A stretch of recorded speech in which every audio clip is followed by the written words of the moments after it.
Hello everyone, I Sandeep welcome you all on a journey of self-improvement.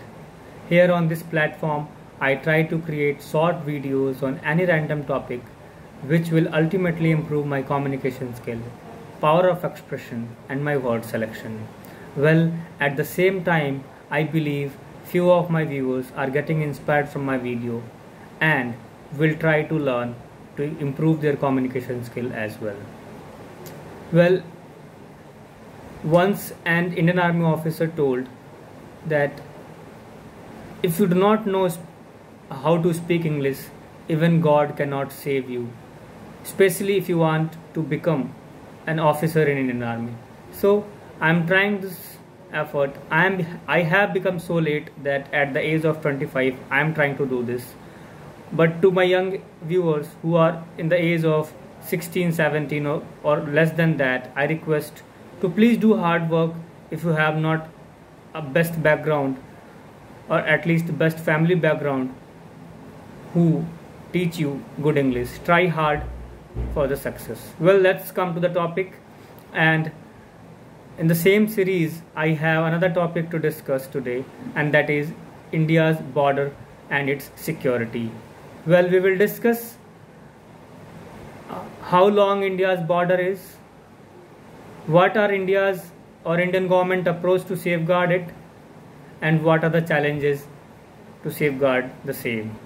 Well, as we all know that India is the world's 7th largest country according to land area, and we share this border with 7 different countries, namely Pakistan, China, Afghanistan, Nepal, Bhutan, Tibet and Sri Lanka in the south.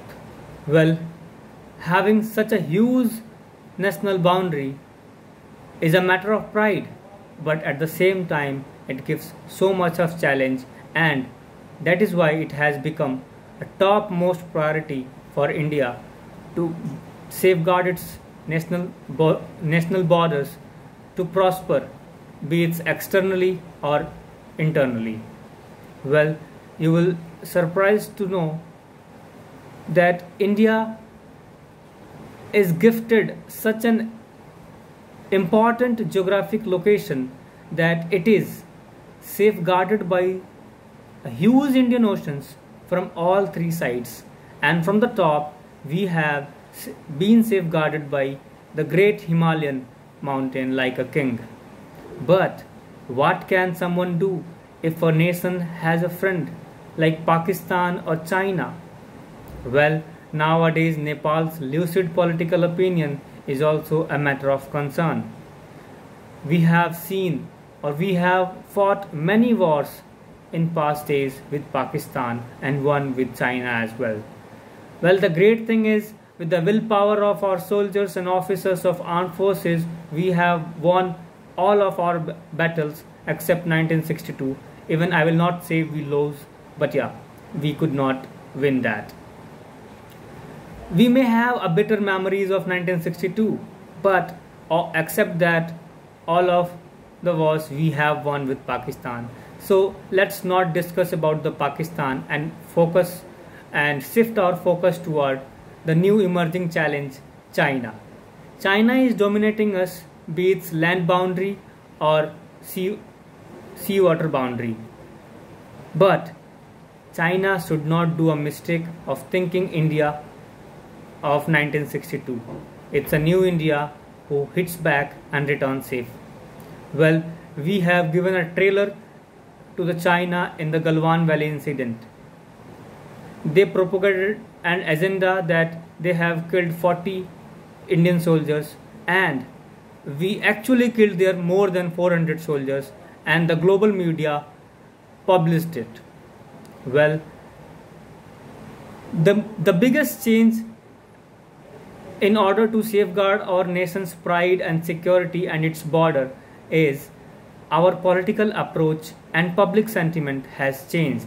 Yes, of course, there are few people who will always ask the evidence of our army's act or army surgical strikes, but let's not consider them, because if somebody is asking on national army's duty, he will not or he should not be considerate, or his thoughts should not be considerable.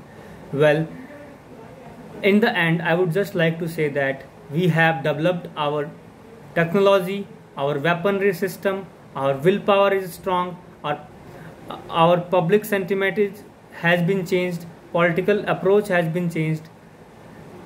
Considering this all, and I will quote our serious words here, that we are ready to war with both fronts, be it China or Pakistan. On this note, I will wrap up my today's session. Thank you very much. Please rate and review my today's session and tell me what are the points I am still lagging behind. Also mention what are the good points I have done in this video. Thank you very much all. Jai Hind.